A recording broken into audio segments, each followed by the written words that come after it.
Welcome to the last lecture of our course. Throughout this course, we focused our study on the linear algebra of vectors in Rn. We've seen how vectors of real numbers can be thought of both algebraically and geometrically. Algebraically, vectors can store information in important ways, while geometrically, they can represent points in space. And the simplest ways to combine vectors is to take linear combinations of them, that is, to add vectors together and/or multiply them by scalars. And the idea of a linear transformation basically says that it doesn't matter whether we take a linear combination of some vectors and then transform them, or transform the vectors first, then take a linear combination. In other words, algebraically, linear transformations preserve linear combinations of vectors in Rn, and geometrically, transformations take linear spaces like lines or planes to linear spaces. And so in this final lecture of our course on linear algebra, I thought it would be fitting to showcase some ways that the ideas of linear algebra can apply more generally than just to vectors in Rn. It turns out that the ideas are very powerful for many other kinds of objects, as well as the transformations between them. For instance, there are several settings in which we naturally take linear combinations of things that are not the usual vectors in Rn. For instance, imagine the sounds entering your ear. If you imagine a single sound as a wave function, then changing the volume of the sound corresponds to changing the amplitude of the wave, which is like multiplying the wave function by a scalar. And if you hear two sounds simultaneously, that corresponds to summing the wave functions to produce a new wave function that combines both sounds. So taking linear combinations of wave functions is a natural thing to do. The span of those wave functions is all the combined wave functions you could get for various volumes of individual wave functions. As another example, if you've learned some calculus, you've seen that for differentiable functions, the derivative of a sum is the sum of the derivatives. Well, that sounds a lot like a linearity property, doesn't it? If you think of differentiation as a way to transform one function into another, then to say that the derivative of a sum is the sum of the derivatives suggests that differentiation behaves like a linear transformation on the space of differentiable functions. And indeed, it's also the case that the derivative of a scalar multiple of a function is the scalar multiple of the derivative of that function, which is the second linearity property we expect of a linear transformation. So differentiation is indeed a linear operator on the space of differentiable functions. We use the word operator, by the way, when we're referring to a function on a space of functions. But what do we mean by the space of differentiable functions? And more generally, what properties do we need in a space in order to do linear algebra on that space? Let's explore the space of functions from R to R and see in what ways functions in that space behave like vectors. First of all, vectors can be added. And functions can be added in a natural way. If you want to sum two functions, f and g, you can define a new function, call it f plus g, at a point x by just adding the two functions point by point, like f of x plus g of x. And just like addition of real numbers or real vectors, the order of addition of functions doesn't matter. F plus g is the same as the function g plus f. And an associative property for functions holds as well. If you do f plus g, then add h, that's the same as f plus the quantity g plus h. Real vectors can be scaled by a real number. For instance, to take 1.5 times a vector makes sense. Similarly, scalar multiplication of functions makes sense too. you can take 1.5 times a function and get another function. And scalar multiplication of functions obeys the law as you expect. 3 times 4 times a function, f, is 12 times f. And 3 times f plus g is the sum of 3f and 3g. For real vectors, there's a special vector called the zero vector, which if you add to any vector, leaves that vector unchanged. Can you think of a function that behaves like that? Yes, that's right. The zero function, that's identically zero everywhere, behaves like that. If you add f to the zero function, you just get back f. And real vectors have inverses, meaning for each vector v, there's a vector we call minus v that you can add to v to get to the zero vector. Functions also have additive inverses. For a given function f, we can define minus f to be the function that, at a point x, takes the value minus f of x. It is the same function we get by scalar multiplying f of x by the number minus 1. So, the two operations that define a linear combination are also possible with functions. So you can talk about a linear combination of functions, like 7f minus 3g. This is precisely the kind of thing that was important in vector spaces. So this motivates the general definition of a vector space. This definition we're about to discuss collects together properties that are important to us. The idea is that many of the best features of looking at vectors in Rn are captured by these properties, and so many of the proofs we did for vectors in Rn will carry over for general vector spaces if they just use these properties. A general vector space will be a set with two operations, addition and scalar multiplication. Things in the set will be called vectors. The scalars will be real numbers. These are the things we will use to scale the vectors in scalar multiplication. But actually, in more general kinds of vector spaces, you could even take scalars to come from other number systems called fields, like the field of complex numbers. But we'll stick to real numbers here. The operations of addition and scalar multiplication should satisfy 10 axioms. The first 5 deal with addition. For instance, the sum of two vectors is a vector. We say v is closed under addition in that case. Addition is commutative, meaning the order of addition of vectors doesn't matter. U plus v equals v plus u. Addition is also associative, meaning the order of grouping of addition doesn't matter. U plus v plus w should equal u plus v plus w. And there is a zero vector, which when added to any vector leaves it unchanged. And every vector should have an inverse vector that when added to this vector produces the zero vector. The last 5 properties of a general vector space deal with scalar multiplication and how it should play nice with addition.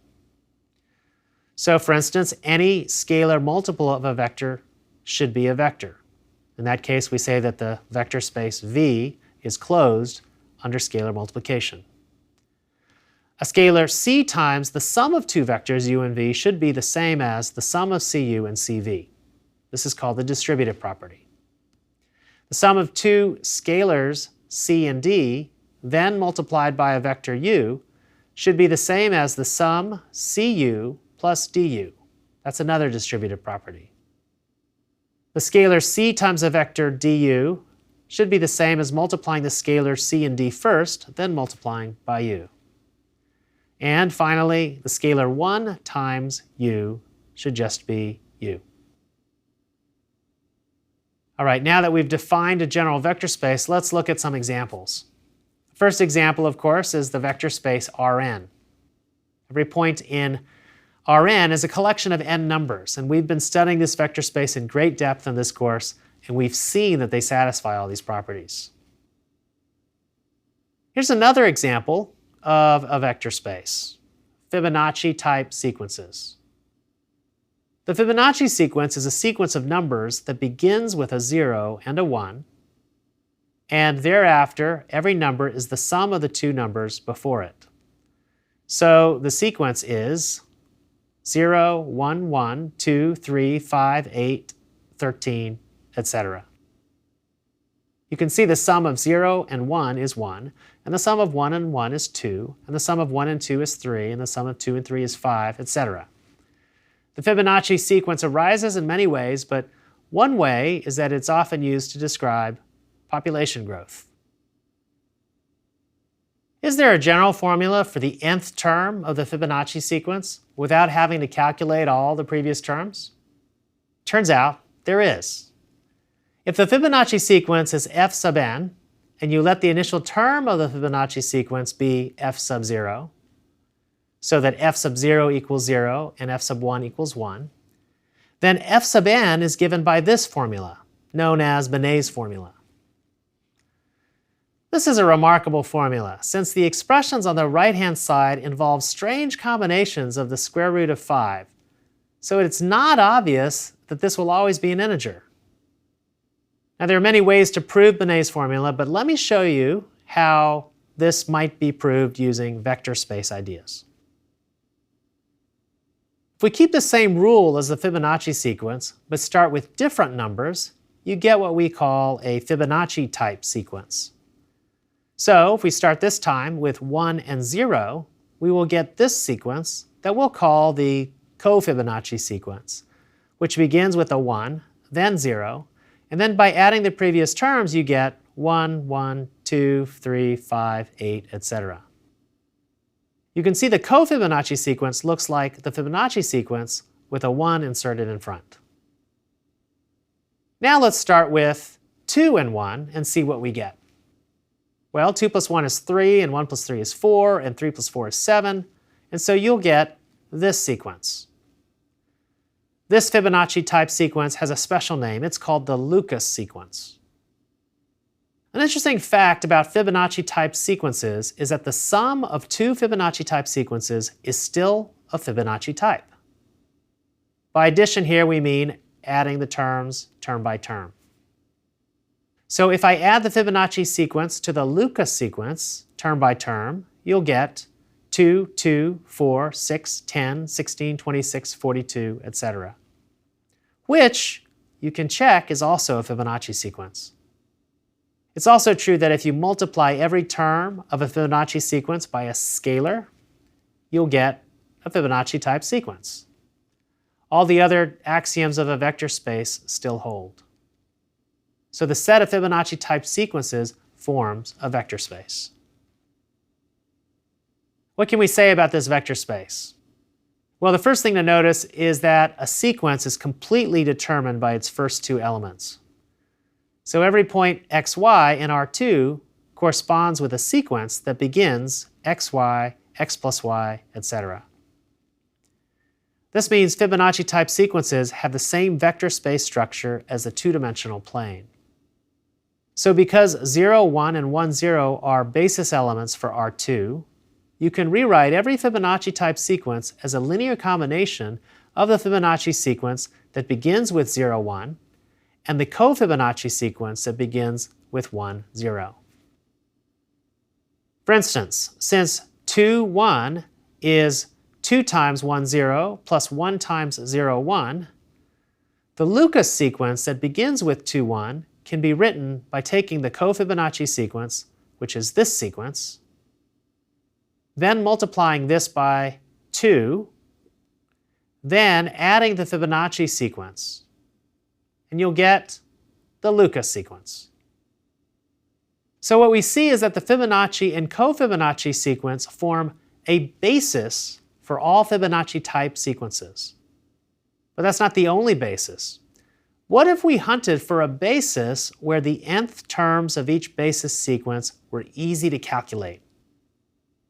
Then the nth term of any linear combination would be easy to calculate as well. Suppose we had a sequence x0, x1, x2, x3, etc. One suggestion would be to hunt for sequences that are geometric, so every term is just r times the previous term, like 1, r, r squared, r cubed, etc. Then the nth term, x to the n, would just be r to the n. This would be a Fibonacci type sequence as long as each term were the sum of the two prior terms. So r squared equals r plus 1. This is easy to solve, and it actually has two solutions. r1 equals 1 plus the square root of 5 over 2, and r2 equals 1 minus the square root of 5 over 2. Each of these corresponds to a sequence, and these two geometric sequences, as it turns out, form the basis for the set of all Fibonacci type sequences. So we can try to express the original Fibonacci sequence in terms of these two geometric sequences by seeing what condition has to hold for the first two terms of each sequence. So we just need to solve how to write 0, 1 in terms of the basis 1, r1 and 1, r2. So let's just try it. Let's set 0, 1 equal to some constant a times the vector 1, r1 plus b times 1, r2. If we do this, we will know that the nth Fibonacci term will be a times r1 to the n plus b times r2 to the n. So if we solve for a and b, we find that a equals 1 over the square root of 5 and b equals negative 1 over the square root of 5. And now you see this yields Benet's formula. We've already seen that functions behave like vectors, so that the space of all functions from R to R is a vector space. You might check that it satisfies all 10 axioms for a vector space. But one of the cool things about function spaces is there are so many kinds of functions that you might want to pay attention to, and each of these, in a very natural sense, forms a subspace of the vector space of all functions from R to R. Recall that a subspace of Rn is a set of vectors that remains closed under addition and scalar multiplication. Well, we can talk about a subspace of functions in the same way, as a subset of functions that is a vector space. But as long as the subset is closed under addition and scalar multiplication, it will inherit all the other vector space properties from the larger vector space it's part of. So a subspace is just a subset of a vector space that is closed under addition and scalar multiplication. For instance, there was nothing in our definition that said that functions from R to R have to be continuous. They don't have to be. But if I restrict my attention to the set of continuous functions, which we'll call script C, it is true that the sum of two continuous functions is continuous, and the scalar multiple of a continuous function is continuous. So the set of continuous functions is a vector space. Similarly, an even smaller subspace is a subspace of differentiable functions. We'll call that script D. Again, you can take a linear combination of differentiable functions and it'll still be differentiable. Moreover, as we hinted earlier, there's a natural linear transformation on D, the differential operator. With operators, you might be interested in functions that behave like eigenvectors. Not surprisingly, these are called eigenfunctions. For instance, for the differential operator, the exponential function e to the lambda x is an eigenfunction with eigenvalue lambda, because when you take the derivative of this function, you get back the same function, but scaled by a constant lambda. One question you might ask about any vector space is, does it have a basis? Which means what it did before, a linearly independent set that spans the whole space. If it does, you might want to know how to express any vector in the space in terms of a convenient basis. We've already seen that lesson with the Fibonacci type sequences. As it turns out, it is a fact, which we won't prove here, that every vector space does in fact have a basis. And for a given vector space, every basis must have the same size, so you can talk about the dimension of the vector space. Could even look at a smaller subspace, the set of polynomials. Again, noting the sum of polynomials is a polynomial and the scalar multiple of a polynomial is a polynomial. You can check that the monomials, 1x, x squared, x cubed, are linearly independent and they span the set of all polynomials. So they are a basis for the set of polynomials. This means the space of polynomials is infinite dimensional. Perhaps this polynomial basis is not so surprising since it is the one we are used to expressing polynomials in. But there are other bases that have various uses in the space of polynomials. You can also see from this discussion that polynomials that have degree no more than n form a subspace of this space of polynomials of dimension n plus 1. Schematically, we might represent the relationship between all these subspaces in the following drawing, where we've only meant to showcase the inclusion rather than the linear aspects of these spaces. Now, when solving differential equations, linear algebra can be very powerful. For the next example, I'm going to assume you know a little calculus and you know what the derivative of a function is. As we've seen before, a differential equation is an equation that expresses a condition on the derivative that a function must satisfy. There's a special kind of differential equation called a linear differential equation in which the space of solutions turns out to be a vector space. For instance, think of a spring with a mass that is oscillating, but the oscillation is damped by friction. The function f of t describes the position of the mass at time t. This is a damped harmonic oscillator, and the governing equation for this is this second-order differential equation, meaning it involves the second derivatives of a function. Don't worry too much about how this equation is derived, but for now I'll just say that the f double prime appears because of Newton's law, force equals mass times acceleration. And the f prime term appears because of friction, and friction is proportional to velocity. We've actually seen and studied an example like this in a previous lecture, but this time we're going to approach it differently. The first thing to notice is that if f and g are solutions, then f plus g satisfies the same differential equation also. Similarly, a constant times f will also satisfy the same differential equation. So the space of solutions is a subspace of the space of differentiable functions. Now the theory of existence and uniqueness of second-order differential equations says that this differential equation has a unique solution once the function value and its derivative are specified at time 0. So if you have a function f where f of 0 equals, say, 1 and f prime of 0 equals 0, and another function g where g of 0 equals 0 and g prime of 0 equals 1, then given any other function h whose initial conditions are h of 0 equals a and h prime of 0 equals b, consider the function af plus bg. You can check that this function has the same initial conditions as h. So by the existence and uniqueness theorem, that means it must be h. So every solution to this differential equation can be expressed in terms of f and g. This also means the subspace of solutions is two-dimensional.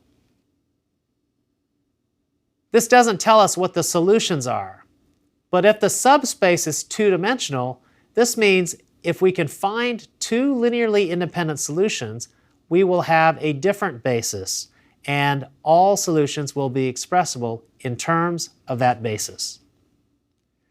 So the key idea is to look for a solution that will be of the form f of t equals e to the lambda t.